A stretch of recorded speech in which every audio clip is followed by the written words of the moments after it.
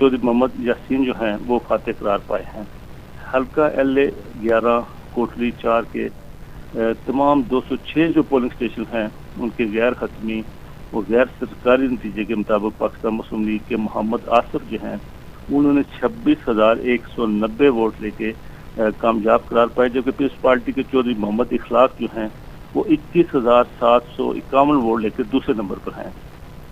اسی طرح بات کی جائے حلقہ LA 12 کوٹلی 5 کی تو اس کے تمام 207 پولنگ اسٹیشن کے غیر حتمی اور غیر سرکاری جو نتیجہ سامنے اس کے مطابق نون لیگ کے محمد ریاست خان 35,168 ووٹ لے کے کامیاب ہو گئے ہیں، جبکہ پیپلز پارٹی کے چودھری محمد یاسین جو صدر جماعت بھی ہیں وہ 30,320 ووٹ لے کے دوسرے نمبر پر گئے۔ حلقہ LA 13 کوٹلی 6 کے تمام 193 جو پولنگ اسٹیشن ہیں ان کے غیر حتمی اور غیر سرکاری جو نتیجے کے مطابق مسلم لیگ کے راجہ ایاز احمد خان 21,856 ووٹ لے کر کامیاب ہو گئے ہیں۔ یہاں پر ان کا مقابلہ استحکام پاکستان پارٹی کے انصر نثار عبدالی 15,859 ووٹ لے کے دوسرے نمبر پر رہے ہیں۔ جی ٹھیک ہے، بہت شکریہ شاہد، آپ ہمیں تفصیلات بتا رہے تھے۔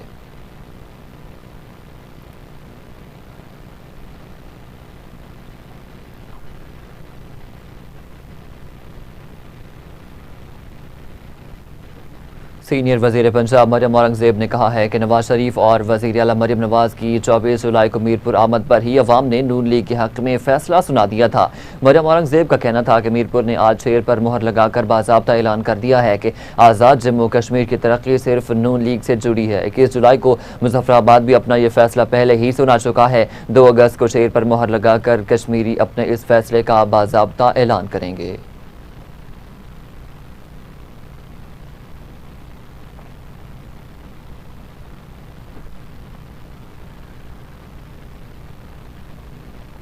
چیف الیکشن کمشنر آزاد جموں کشمیر جسٹس ریٹائرڈ غلام مصطفیٰ مغل نے کہا ہے کہ انتخابی عمل کا پہلا مرحلہ آزادانہ اور شفافیت طریقے سے مکمل ہوا۔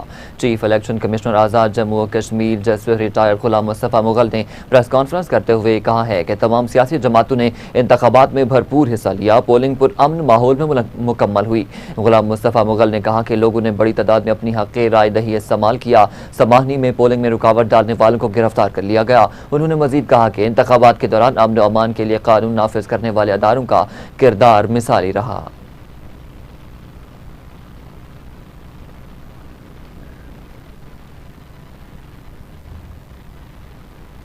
استحکام پاکستان پارٹی کے LA 6 کے امیدوار علی شان سونی کو گرفتار کر لیا گیا۔ SSP بھمبر کے مطابق علی شان سونی پر پولنگ اسٹیشن جلانے اور بیلٹ باکس چھیننے کا الزام ہے۔ علی شان سونی سے پولنگ اسٹیشن سے اٹھائے گئے بیلٹ باکسز بھی برآمد کر لیے گئے ہیں۔ سابق وزیر علی شان سونی سمیت 24 افراد کے خلاف مقدمہ بھی درج کر لیا گیا۔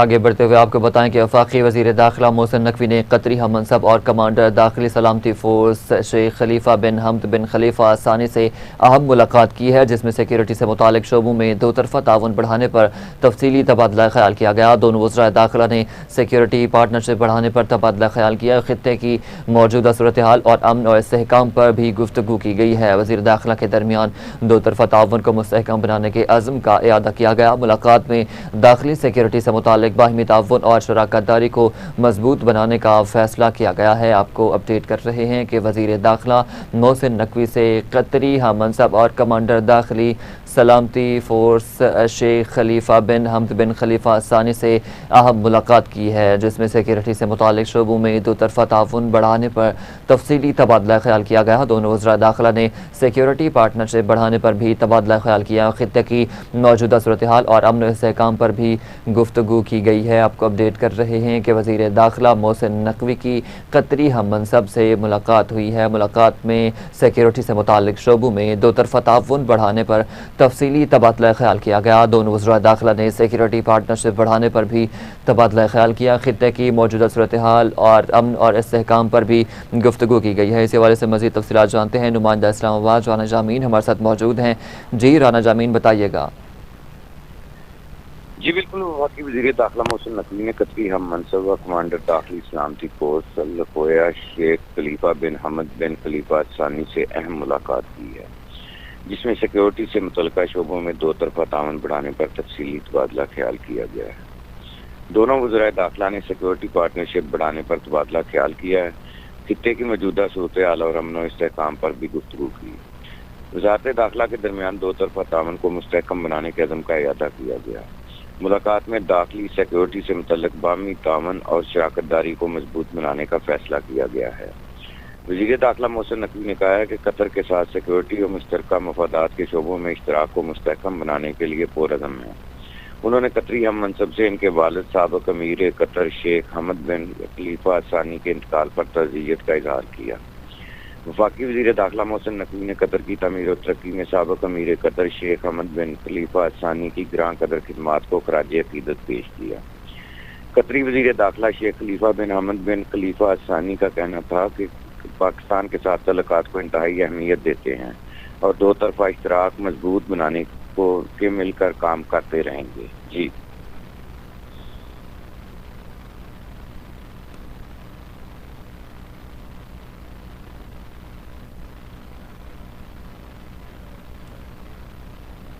شامل کریں کہ امریکی صدر ڈونلڈ ٹرمپ نے کہا ہے کہ ایران پر امریکی حملے عارضی طور پر روکے گئے ہیں، تاہم اگر مذاکرات ناکام ہوئے تو سخت فوجی کارروائی کی جائے گی۔ امریکی صدر ڈونلڈ ٹرمپ نے امریکی جریدہ ایکزیوس کو دیے گئے انٹرویو میں کہنا تھا کہ ایران کے ساتھ مذاکرات جاری ہیں اور آبنائے ہرمز کی صورتحال اور جوہری معاہدے سے متعلق اہم بات چیت ہو رہی ہے۔ ایران، عمان، قطر، پاکستان اور مصر اس سفارتی عمل میں سرگرم کردار ادا کر رہے ہیں۔ انہوں نے کہا ہے کہ ان کا تاثر ہے کہ ایران معاہدہ کرنا چاہتا ہے، تاہم معاہدہ یا تو جلد ہو جائے گا یا پھر بالکل بھی نہیں ہوگا۔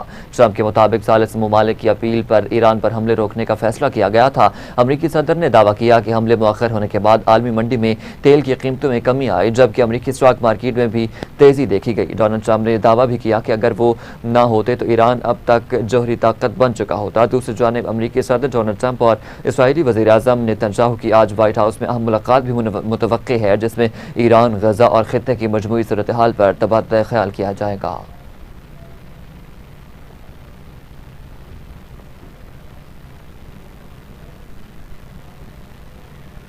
تہران نے ثالثوں کے ذریعے مذاکرات میں امریکی تجاویز مسترد کر دی ہیں۔ ایران کے نائب وزیر خارجہ کاظم غریب آبادی نے کہا ہے کہ ایران نے یہ اقدام امریکہ کے بے جا مطالبات کے سبب کیا ہے۔ ایران کے نائب وزیر خارجہ کاظم غریب آبادی نے انکشاف کیا ہے کہ بات چیت اسلام آباد میں شروع ہوئی تھی۔ امریکہ نے ایسا منصوبہ پیش کیا جس میں بے جا مطالبات تھے، جس پر ایرانی وفد نے منصوبہ واضح طور پر مسترد کر دیا۔ انہوں نے کہا کہ امریکہ نے اعلان کیا تھا کہ اگر یہ منصوبہ مسترد کر دیا گیا تو مذاکرات کو ناکام سمجھا جائے گا اور امریکی وفد واپس چلا جائے گا۔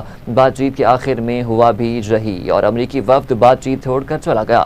غریب آبادی نے بتایا کہ ایرانی وفد نے نہ تو اس بات پر زور دیا اور نہ ہی درخواست کی کہ مذاکرات کا سلسلہ جاری رکھا جائے، اور یہ نقطہ نظر اس بات کی مثال ہے کہ ایران باوقار انداز سے سفارتکاری کر رہا ہے۔ انہوں نے آبنائے ہرمز کی صورتحال پر بھی بات کرتے ہوئے کہا ہے کہ ایران کی جانب سے آبنائے ہرمز دوبارہ بند کیے جانے کے بعد عمان میں بھی بات چیت ہوئی۔ عمانی وفد نے زور دیا کہ جہازوں کی آمد و رفت کے لیے کھولا گیا جنوبی راستہ اس وقت تک کھلا رکھا جائے جب تک ایران اور عمان کے درمیان کسی نتیجے پر پہنچتے ہیں اور بعد میں یہ راستہ بند کر دیا جائے، مگر ایران نے اس تجویز کو قبول نہیں کیا۔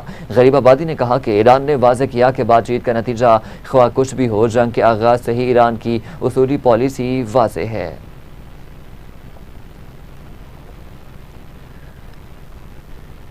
دوسری جانب امریکی صدر ڈونلڈ ٹرمپ کے پاس ایران کے معاملے پر آپشنز موجود ہیں۔ امریکی ٹی وی کی رپورٹس کے مطابق مشکل فیصلوں کی سیاسی اور عسکری قیمت بڑھتی جا رہی ہے۔ حملوں کے ذریعے ایران کو رعایتیں دینے پر مجبور کرنے کی کوشش کامیاب ہوتی دکھائی نہیں دیتی۔ زمینی فوج بھیجنے کی صورت میں امریکی فوجیوں کے بھاری جانی نقصان کا خطرہ ہے۔ رپورٹس میں بتایا گیا ہے کہ صدر ٹرمپ نے کہا تھا جنگ چند ہفتوں میں ہی ختم ہو جائے گی، لیکن 5 ماہ بعد بھی جاری ہے۔ وائٹ ہاؤس میں اجلاس کے دوران نائب صدر اور chairman joint chief of staff نے مزید جنگ جاری رکھنے پر اظہار تشویش کیا ہے۔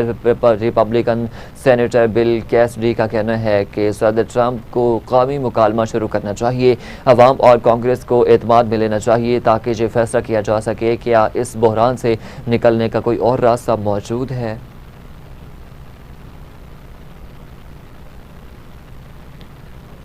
ایران کی مشترکہ فوجی کمان نے خبردار کیا ہے کہ اگر امریکہ ایران کے خلاف کسی بھی قسم کی غیر قانونی بحری ناکہ بندی نافذ کرنے کی کوشش کرتا ہے تو اسے خطے میں جاری تنازع میں مزید کشیدگی کا اقدام تصور کیا جائے گا۔ ایرانی خبررساں ادارے مہر نیوز کے مطابق القدس فورس ہیڈ کوارٹر کی جانب سے جاری بیان میں کہا گیا کہ امریکی فوج کی جانب سے کسی بھی قسم کی دھمکی یا جارحانہ اقدام کو بغیر جواب کے نہیں چھوڑا جائے گا۔ انہوں نے کہا ہے کہ کسی بھی قسم کی دھمکی یا جارحانہ اقدام کے خلاف مناسب کارروائی کی جائے گی، بحری ناکہ بندی کا رد عمل بھی دیا جائے گا۔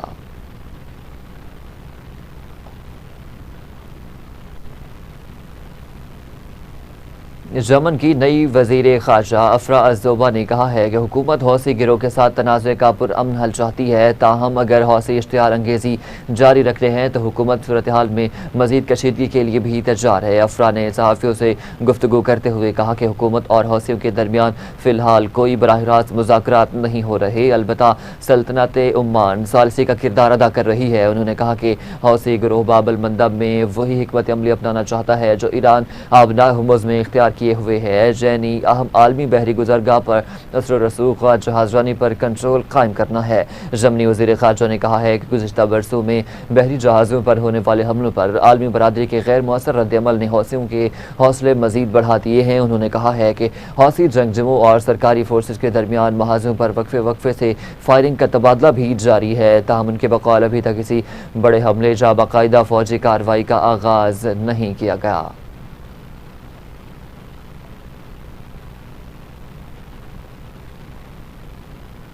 دوسری جانب عراقی سرزمین سے سعودی عرب پر حملے پر عراقی وزیراعظم نے تحقیقات کا حکم دے دیا۔ اطلاعات کے مطابق حملہ عراق میں موجود ایرانی حمایت یافتہ ملیشیا نے کیا ہے۔ دفتر عراقی وزیراعظم کے مطابق عراق سرزمین کو ہمسایہ ممالک پر حملوں کے لیے استعمال ہونے کی اجازت نہیں دیں گے۔ عراق سے ایرانی حمایت یافتہ ملیشیا کے سعودی عرب پر حملے کی تحقیقات جاری ہیں۔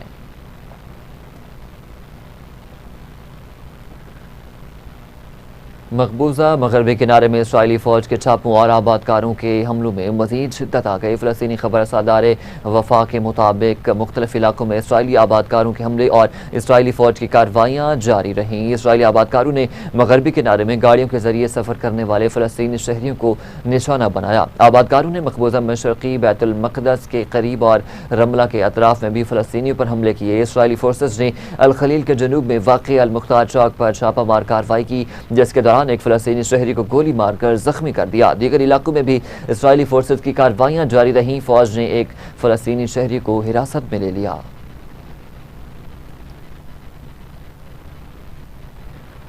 اقوام متحدہ کے سیکریٹری جنرل انطونیو گوتریس نے مقبوضہ مغربی کنارے میں اسرائیلی بستیوں کی توسیع کے منصوبوں کی مذمت کرتے ہوئے کہا ہے کہ یہ بستیاں بین الاقوامی قانون کی کھلی خلاف ورزی ہیں۔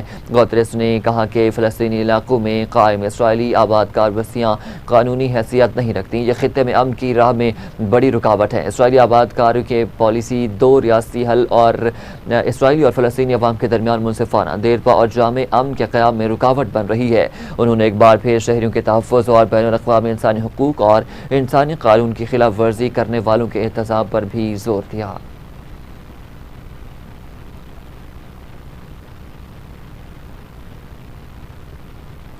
کراچی میں پولیس اور مسلح ڈاکوؤں کے درمیان مبینہ مقابلے میں ایک پولیس اہلکار شہید جبکہ 2 ڈاکو مارے گئے۔ پولیس کے اعلیٰ حکام کے مطابق واقعہ تھانہ پاکستان بازار کی حدود میں لیاقت چوک کے قریب پیش آیا، جہاں پولیس اور ڈاکوؤں کے درمیان 2 طرفہ فائرنگ کا تبادلہ ہوا ہے۔ فائرنگ کے دوران پولیس اہلکار حسن علی جام شہادت نوش کر گئے ہیں۔ آپ کو اپڈیٹ کر رہے ہیں کہ کراچی میں پولیس اور مسلح ڈاکوؤں کے درمیان مبینہ مقابلے میں ایک پولیس اہلکار شہید جبکہ 2 ڈاکو مارے جا چکے ہیں۔ پولیس کے اعلیٰ حکام کے مطابق واقعہ تھانہ پاکستان بازار کی حدود میں لیاقت چوک کے قریب پیش آیا، جہاں پولیس اور ڈاکوؤں کے درمیان فائرنگ کا تبادلہ ہوا ہے۔ کراچی میں پولیس اور ڈاکوؤں کے درمیان مبینہ مقابلے میں ایک پولیس اہلکار شہید جبکہ 2 ڈاکو مارے گئے ہیں۔ پولیس کے اعلیٰ حکام کے مطابق واقعہ تھانہ پاکستان بازار کی حدود میں لیاقت چوک کے قریب پیش آیا، جہاں پولیس اور ڈاکوؤں کے درمیان 2 طرفہ فائرنگ کا تبادلہ ہوا ہے۔ فائرنگ کے دوران پولیس اہلکار حسن علی جام شہادت نوش کر گئے۔ ایس ایس پی ویسٹ نے بتایا کہ جوابی کارروائی میں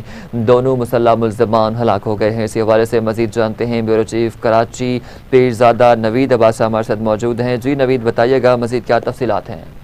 جی یہ پاکستان بازار کا واقعہ ہے. پاکستان بازار لیاقت چوک کے اندر جو ہے ڈاکو اور پولیس کے درمیان جو ہے وہ تبادلہ ہوا، جس میں ایک جو ہے وہ پولیس اہلکار جام شہادت نوش کر گیا، جس کا نام حسن علی جام بتایا جا رہا ہے. دونوں ڈاکوئے جو موقع پر ہی جاں بحق ہو گئے. ڈاکوؤں سے ایمینیشن اور ایک موٹر سائیکل برآمد ہوئی ہے. ایس ایس پی سینٹر کا یہ کہنا ہے کہ دونوں ڈاکوؤں کی جو ہے شناخت کی جا رہی ہے بایو میٹرک سے. آئی جی سنگھ جاوید عالم اوڑو نے جو ہے واقعے کا فوری نوٹس لیتے ہوئے ڈی آئی جی سینٹر سے جو ہے وہ رپورٹ طلب کی ہے، اور آئی جی سنگھ جاوید عالم اوڑو نے حسن علی جام کو جو ہے بہادر پولیس اہلکار جو ہے وہ قرار دیا اور خراج تحسین پیش کیا. جی ٹھیک ہے، بہت شکریہ پیرزادہ نوید، آپ ہمیں تفصیلات بتا رہے تھے.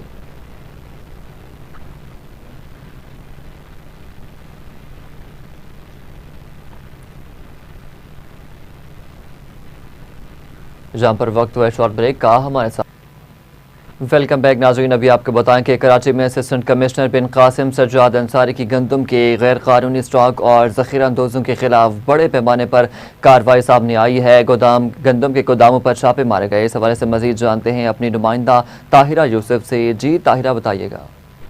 جی اس وقت میرے ساتھ اسسٹنٹ کمشنر سجاد انصاری موجود ہیں. ان سے جو ہے بات چیت کرتے ہیں کہ انہوں نے کیا کارروائیاں کی ہیں اور کیا کرنٹ سچویشن اس ٹائم جو ہے بن قاسم کی چل رہی ہے. جی السلام علیکم. وعلیکم السلام. اچھا، ہم نے جو مین کارروائیاں کی ہیں اینٹی انکروچمنٹ میں، وہ شاہ ٹاؤن پر جو ہے ایک سیوریج اور پانی کی لائن تھی جس کے اوپر لوگوں نے گھر، مارکیٹیں، دکانیں بنائی تھی. اچھا، وہ جو ہے میٹر اٹھایا انہوں نے، لوکل گورنمنٹ والوں نے. چیئرمین جو ہے ہمارے حضرت اللہ گل صاحب، انہوں نے بھی لیٹر لکھا کمشنر کو، عزیز صاحب کو. پھر ہم نے شیڈول نکالا اور وہ پوری کی پوری ایریا تقریباً 1.5 کلومیٹر تک کی جو لمبائی کے لیے مارکیٹ 20 فٹ تک جو ہم نے کلیئر کروائی.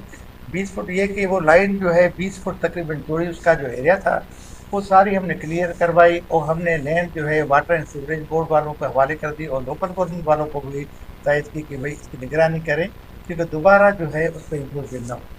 اس کے علاوہ جو ہمیں مین نیشنل ہائی وے ہے وہ گگر پھاٹک تک ہم نے دونوں سائڈ کلیئر کروائیں اور شاہ ٹاؤن میں جو بھی اندر جو مسائل تھے انکروچمنٹ کے وہ خالی کروائے. لیکن یہ بھی دیکھا گیا ہے کہ لوگ پھر دوبارہ سے وہاں انکروچمنٹ، خاص کر کے جو پلکاس والے ہیں، تھلے والے ہیں، وہ واپس آ جاتے ہیں. لیکن ہم نے یہ پلان بنایا ہے کہ فریکوینٹلی ہم لوگ کارروائی کرتے رہیں. جی ہاں بالکل، بن کمشنر سجاد انصاری صاحب کا یہی کہنا تھا کہ وہ کوشش کرتے رہتے ہیں کہ اپنی حدود بن قاسم میں وہ جو ہے وقتاً بوقتاً کارروائی کرتے رہیں اور جو بھی اگر کوئی انلیگل چیز وہ دیکھیں تو اس پہ بحث کارروائی کی جائے. جی آگے بڑھتے ہوئے آپ کو بتائیں کہ مرکزی جمعیت اہل حدیث پاکستان کے ناظم اعلیٰ علامہ عبدالرشید حجازی کی وفد کے ہمراہ جماعت اسلامی کے مرکز منصورہ احمد جنرل سیکریٹری امیر العظیم کے انتقال پر اظہار تعزیت کیا. وفد میں مرکزی جمعیت اہل حدیث سٹی لاہور کے نائب امیر حافظ اعظم قاسم، مولانا صابر انجم اور مولانا رفیع اللہ نیازی بھی شامل تھے. علامہ عبدالرشید حجازی نے جماعت اسلامی کے امیر حافظ نعیم الرحمان، جماعت اسلامی کے ذمہ داران کارکنان سے دلی تعزیت اور ہمدردی کا اظہار کیا. علامہ عبدالرشید نے کہا کہ امیر العظیم مرحوم تمام سیاسی اور مذہبی حلقوں میں یکساں احترام کی نظر سے دیکھے جاتے تھے. انہوں نے دعا کی کہ اللہ تعالیٰ مرحوم کی دین اسلام کے لیے خدمات کو قبول فرمائے اور جنت الفردوس میں جگہ دے.